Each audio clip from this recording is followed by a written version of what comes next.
The Story of the Disabled Young Man. Peale tells the story of a young man whose legs had become paralyzed, confining him to a wheelchair. He was mentally shattered and had begun to believe that his life was over.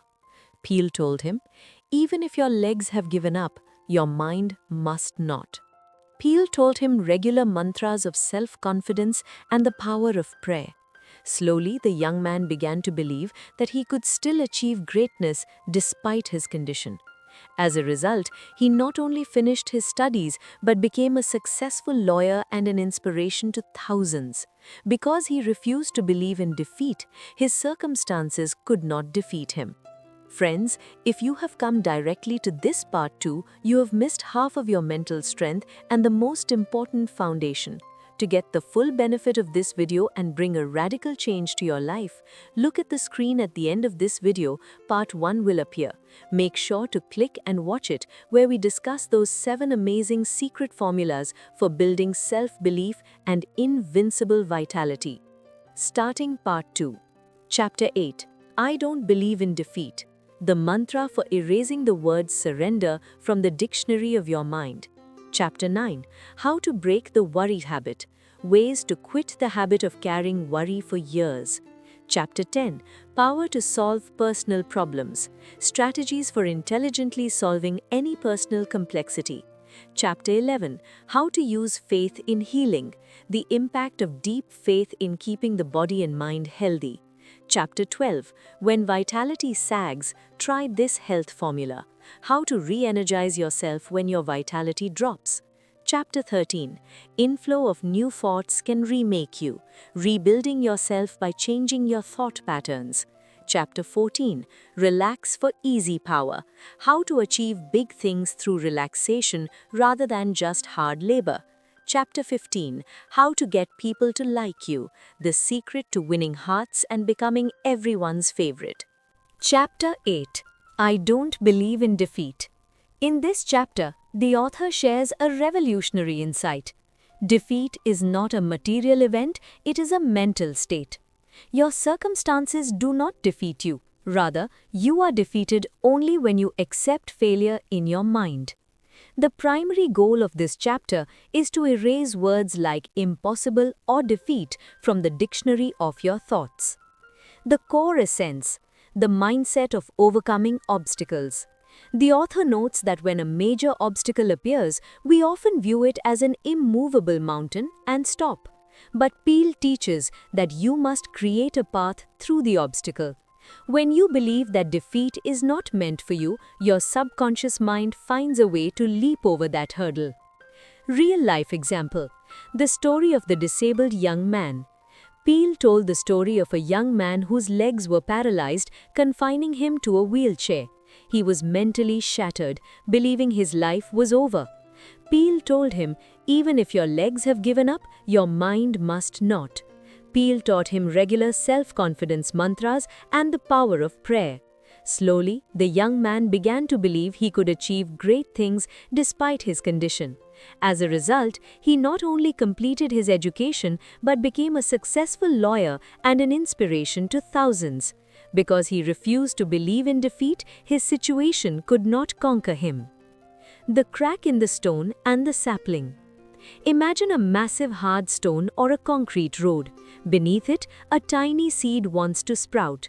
To the naked eye, it seems impossible for this soft sapling to pierce through the hard stone, but the sapling does not know defeat. It constantly pushes upward, and eventually the hard stone cracks, allowing the sapling to emerge into the sunlight. The lesson. The problems in your life are like that hard stone, and the faith within you is that sapling. If you do not give up by thinking of yourself as soft or weak, the continuous pressure of your faith will eventually crack the toughest problems of life, and you will see the light of victory. Simple explanation from me. Simply put, defeat is a lot like your shadow. If you walk towards the light, success, the shadow stays behind you. But if you run away in fear, defeat will chase you.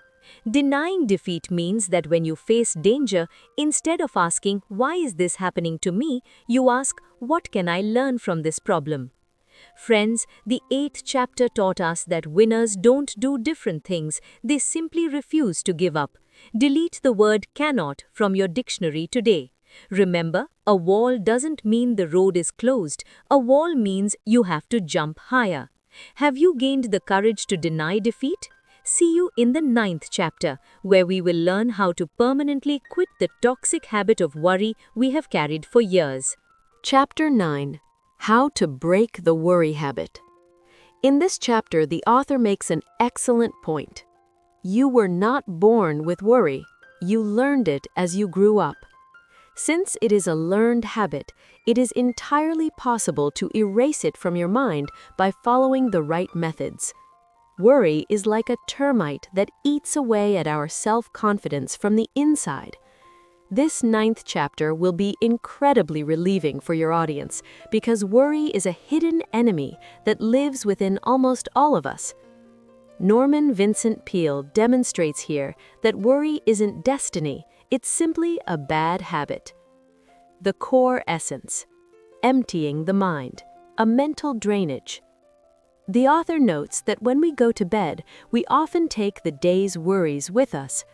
Peale suggests that every night before sleeping, we must drain all fear, hatred, and worry from our minds and fill that space with thoughts of peace and faith.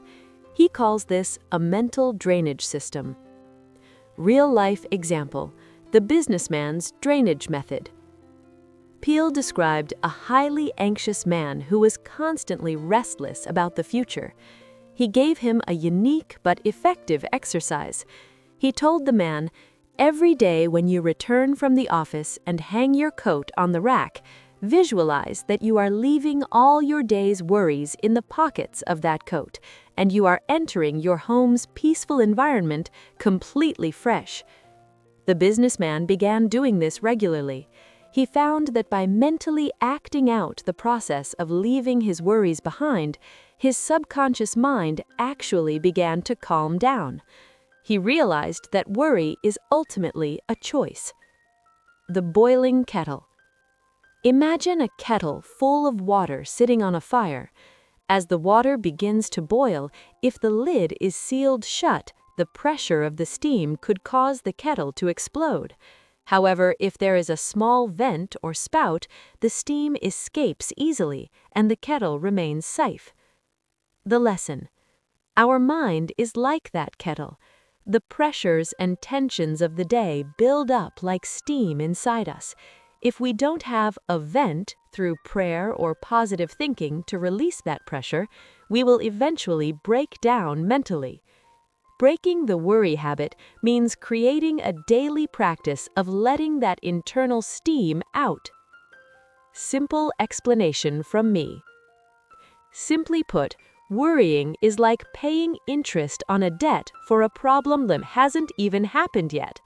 90% of the things we worry about never actually occur in reality. Therefore, dying of fear today for what might happen tomorrow is not wise. The best way to eliminate worry is to immerse yourself in the work of the present moment and have faith that you have the capacity to handle whatever comes. Friends, the 9th chapter has granted us a great liberation. Worry is not a part of your body that cannot be removed. It is merely a habit. From today, whenever fear strikes, take a deep breath and say, "I will not give this worry a place in my mind." Remember, the funeral pyre of yesterday and the worry of tomorrow both burn the present. Are you ready to save yourself from that fire? See you in the 10th chapter, where we will learn how to intelligently solve every personal problem in your life. Chapter 10. Power to solve personal problems. In this chapter, the author shares a revolutionary thought. People without problems are only found in the graveyard. As long as you are alive, problems will exist. However, the key to solving them depends more on your state of mind than on your intelligence. When you believe that every problem has a solution, only then does your brain find the path to that solution. Norman Vincent Peale demonstrates here that problems are not actually our enemies but opportunities to awaken the latent power within us. The core essence: analyzing problems with a calm mind. The author notes that most people fail to solve problems because they panic when faced with them. Peale suggests, first, calm down, then write the problem down on a piece of paper, and pray for the right wisdom. When you stop searching for a solution alone and seek help from the infinite intelligence of the universe, the answers begin to appear before you on their own. Real-life example: the story of the failing factory owner. Peale gives the example of a factory owner whose business was on the verge of bankruptcy. The man was so broken that he was considering suicide. Peale told him, "Before you close everything down, sit quietly for a once and think, is every path truly closed?" Peale asked him to pray specifically for each problem and to write down potential solutions in a diary with a calm mind. When he stopped panicking and began to analyze calmly, he noticed that an unnecessary department in his factory was draining a lot of money. He shut it down and started a new marketing policy. Within just 1 year, his business returned to profit. He realized that the problem wasn't external, the problem was his internal panic. The tangled thread. Imagine a ball of thread that is badly tangled. If you get angry and pull the thread hard, the knot will tighten further or the thread will snap. But if you observe the knot very patiently and calmly and slowly separate the threads one by one, eventually the entire knot will unravel. The lesson: our life or business problems are like that tangled thread. If you try to solve a problem with worry or anger, the knot becomes more complex. But if you attempt to untangle each knot calmly, meaning you face the problem step by step, even the most complex issue will eventually be solved. Simple explanation from me. Simply put, a problem is like a math equation. If you are scared of the math, you will never be able to solve it. But if you know the formula and try calmly, the math will eventually work out. The formula for life's problems is positive thinking, calm mind, and unwavering faith. Using this formula, no problem in the world can keep you held back. Friends, the 10th chapter taught us that problems don't come to stop you, but to make you stronger. From today, do not be afraid when you see a problem. Instead, smile and say, "I know there is a solution to this." Remember, the one who made the lock also made the key. Are you ready to find that key to your life? See you in the 11th chapter, where we will learn how to keep the body and mind healthy through faith alone. Chapter 11: How to use faith in healing. In this chapter, the author highlights a scientific and spiritual truth. When the mind is healthy, the body stays healthy too. The author claims that most of our physical ailments, especially chronic ones, originate from mental worry, fear, and negative thinking. Therefore, for true healing, one must employ deep mental faith alongside medicine. Here the author demonstrates how our beliefs can play a role more powerful than medicine in keeping our bodies healthy. The core essence: the role of faith in healing. The author states that our bodies are designed with an innate ability to heal themselves. However, when we are consumed by fear or despair, this healing process is obstructed. Peale suggests, trust your doctor and take your medicine, but simultaneously establish a firm conviction that by the grace of the Creator, I am being healed. Real-life example: the story of the bedridden woman. Peale met a woman who had been bedridden for a long time and doctors had lost hope. When Peale met her, he noticed she talked constantly about her illness and feared death. Peale told her, from today onwards, stop talking about your disease. Instead, say every morning, God's vitality is now flowing through my blood and my cells. He had her memorize peaceful verses. After a few months, a miraculous change began to occur in her body. Her nerves started functioning again, and she eventually recovered fully. This wasn't just the result of medicine, it was a reflection of the unbreakable faith she built within her mind. The broken pen and the glue. Imagine an expensive pen that has broken in half. You apply glue to join it back together. Now, is applying glue enough? You must hold the pen still for a while so the glue has a chance to set. If you keep shaking it or moving it, it will never bond. The lesson: our body is that pen, and the doctor or medicine is the glue, but your faith is that stillness. If you worry about the disease constantly, the medicine doesn't get a chance to work effectively. But when you remain calm in faith, your body gets the opportunity it needs to heal itself. Simple explanation from me. Simply put, fear lowers our immunity, while faith and joy increase it. Often a patient becomes more ill from the thought of the disease than from the disease itself.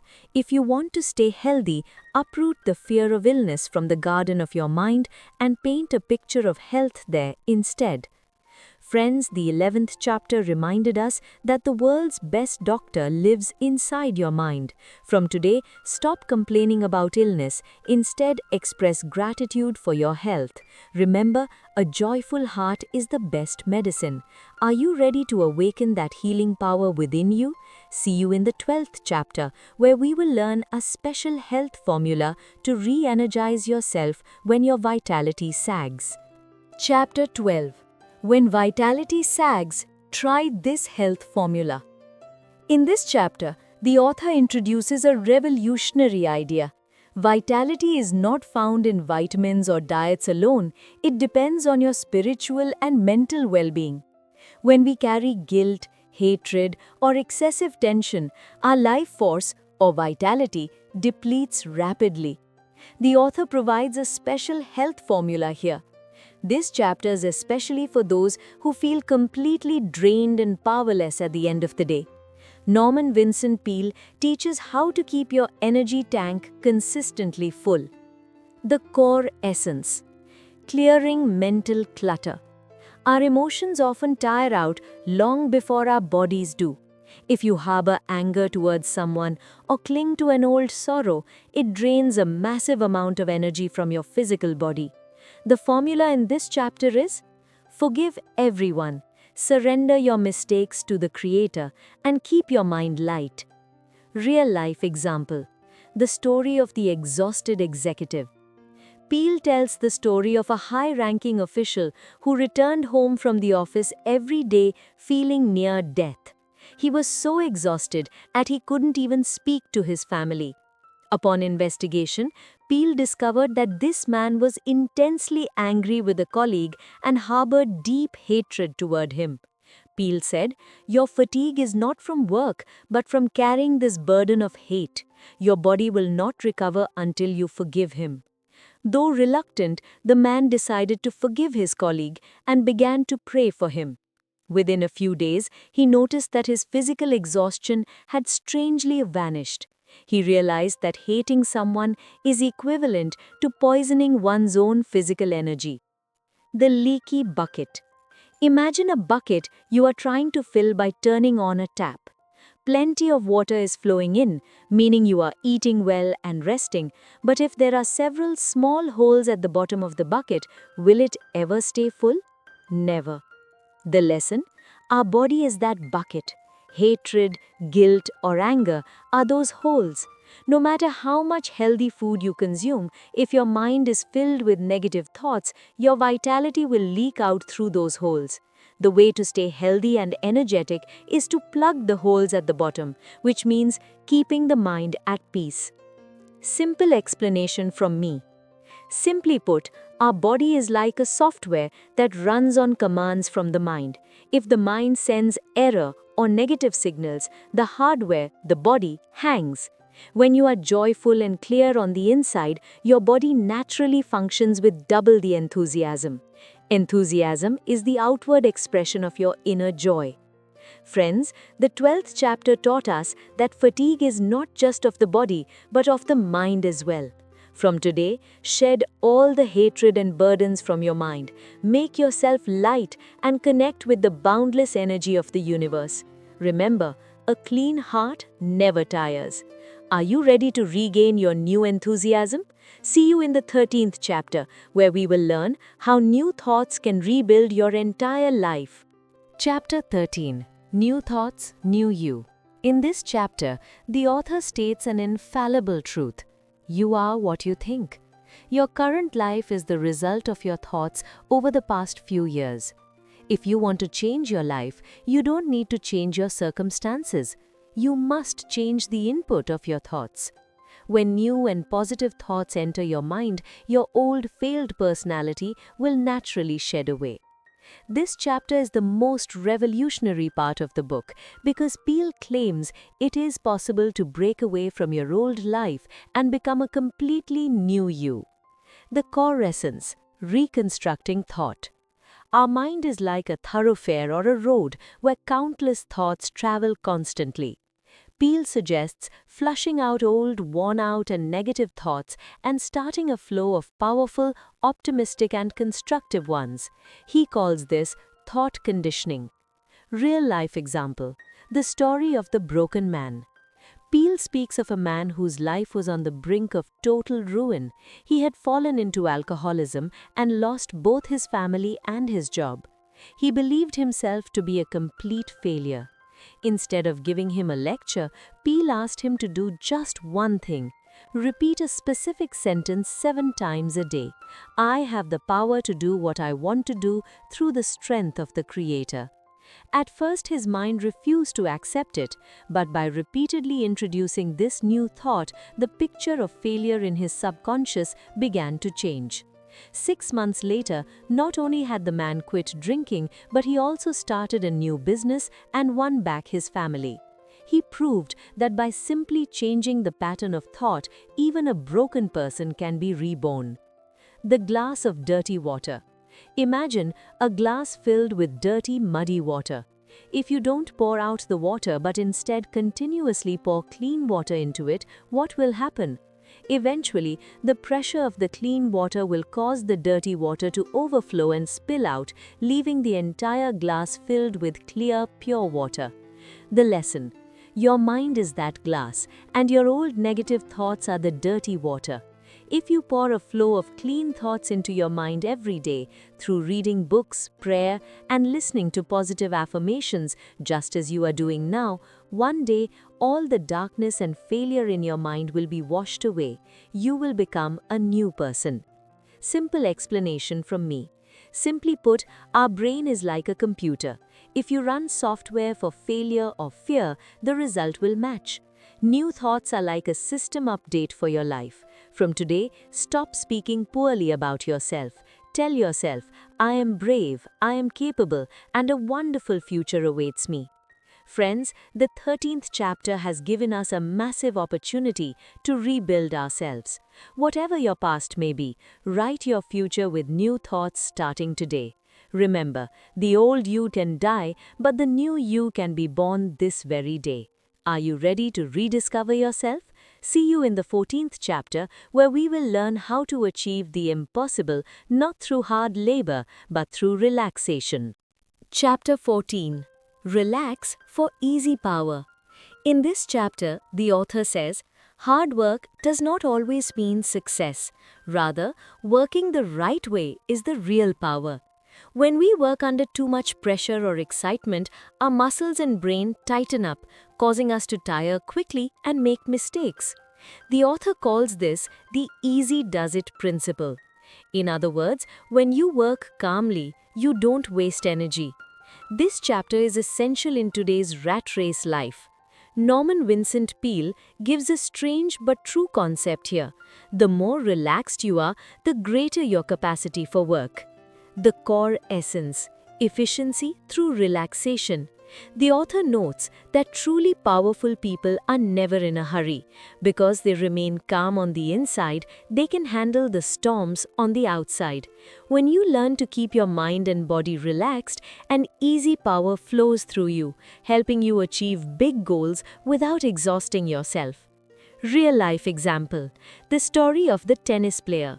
Norman Peale gives the example of a famous tennis player. The player noticed that whenever he became desperate to win and stiffened his body, he made poor shots. But when he took a deep breath, loosened his muscles, and simply started to enjoy the game, his shots became perfect. Peale taught him to say mentally during the game, "I am calm, I am relaxed." This small mental shift not only helped him win matches but also reduced his fatigue afterward. He realized that strength isn't hidden in being tough or rigid, but in being flexible. This spinning wheel. Imagine a large machine wheel spinning very fast. When the wheel is perfectly set on its axis and there is minimal friction, it spins easily and silently. But if there is friction or if it's off balance, it will make a loud noise and eventually break. The lesson: your life is that wheel. Worry and mental stress are that friction. When you are relaxed, the wheel of your life spins smoothly, without noise or obstacles. The less friction you create, the greater your capacity for speed and progress. Simple explanation from me. Simply put, relaxation is not laziness. It means keeping your mind calm while working. For example, when a skilled surgeon performs an operation, their hands are steady and their mind is calm. If they were trembling with fear, they wouldn't succeed. Similarly, when you face a major test in life, keep yourself calm. A calm mind can make the right decisions the fastest. Friends, the 14th chapter taught us that to win the battles of life, you don't always need to shout or rush. Sometimes, pausing and relaxing is the best strategy. From today, instead of being crushed by work pressure, find the joy in your work. Remember, only a calm sea can carry a massive ship. Are you ready to find that quiet power? See you in the final and 15th chapter of our amazing journey, where we will learn the magical secret of winning hearts and becoming everyone's favorite. Chapter 15. The Secret to Being Popular. In this chapter, the author highlights a fundamental truth. People will only like you when you like them from your heart. Peale explains that being popular is not about clever tricks or fake smiles. It is a positive radiation of your personality. If you are kind and genuinely interested in people, they will be attracted to you like a magnet. This 15th chapter is a special gift because it provides the key not just to inner peace, but to building beautiful relationships within society. The core essence: unselfish love and interest. Most of the time, we want others to give us importance. But Peale suggests the opposite. Give importance to others, listen to them attentively, and appreciate their qualities. When you help bring out the best in people, you naturally become their favorite person. Real-life example: the story of the lonely and irritable man. Peale noticed a man who complained that no one liked him and that he had no friends. Peale gave him a challenge. For the next month, do not talk about yourself. Instead, give at least one sincere compliment to everyone you meet and learn about their lives. Reluctantly, he began. From the office peon to the boss, he started speaking to everyone with a smile and thanked them for their good work. Within just 1 month, he noticed people were coming to him on their own and inviting him to lunch. He realized that for years he had built a wall of ego around himself, which he had now transformed into a bridge of love. The mirror. Imagine you are standing in front of a large mirror. If you look at the mirror and make a face or show anger, the person inside the mirror will show anger back at you. But if you look at the mirror and give a heartfelt smile, the mirror will gift you a smiling face in return. The lesson: this world and its people are like a giant mirror for you. The way you treat people is exactly how the world will treat you back. If you want to receive love from people, you must first distribute love to them. Simple explanation from me. Simply put, people won't remember you for your looks or your money. They will remember how you made them feel when you spoke to them. The easiest way to be popular is to make others feel important. Smiling into someone's eyes or remembering their name and addressing them. These small acts will make you stand out in everyone's eyes. We have learned the secret formulas for every turn of life, from believing in yourself to winning hearts. Remember, these lessons are not just for listening, they are for applying in your life. Change your thought patterns starting today and you will see your world change. If you have gained even the slightest inspiration from this series, that is where my success lies. Friends, I'm summarizing the final major messages of Norman Vincent Peale's 15 life-changing chapters once more, so that by the end of this video, you don't forget the core essence but can actually apply them in your real life. Chapter 1. Never think of yourself as small. Unwavering faith in your own abilities is the first requirement for success. Chapter 2. Stay silent for at least 15 minutes a day. The deep peace of your mind is the real fuel for all your work. Chapter 3. The source of your boundless energy is your mind. If you work with joy, your body never gets tired. Chapter 4. Use prayer not just as a religious ritual, but as a scientific therapy to untangle mental knots. Chapter 5. Happiness is not a gift, it is a decision. You are the one to decide to be happy when you wake up this morning. Chapter 6. Even if the situation is not in your control, your reaction is in your hands. Keeping your cool is the greatest victory. Chapter 7. Life will give back exactly what you expect. Therefore, always expect the best for yourself. Chapter 8. Defeat only happens when you accept it in your mind. The courage to deny defeat is victory itself. Chapter 9. Worry doesn't solve any of your problems. It only drains your energy. Quit this toxic habit today. Chapter 10. The solution to every problem is hidden within the problem itself. If analyzed with a calm head, even mountain-like obstacles vanish. Chapter 11. Faith works not only in the mind, but also in the body. Nurture a deep belief in healing within yourself to stay healthy. Chapter 12. Do not harbor hatred or complaints within your heart. Your vitality will only increase if you keep yourself light through forgiveness. Chapter 13. If you change the world of your thoughts, your entire personality will change. Shed your old self and rebuild yourself with new thoughts. Chapter 14. Instead of always rushing, relax yourself occasionally. The creativity of a calm mind is always the highest. Chapter 15. Learn to truly like people and become interested in them.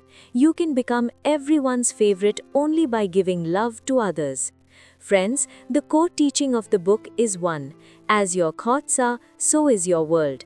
Don't forget to let me know in the comments which of these 15 formulas you want to start practicing first. Apply them in your life starting today, and you will see the change with your own eyes. Stay well, stay positive.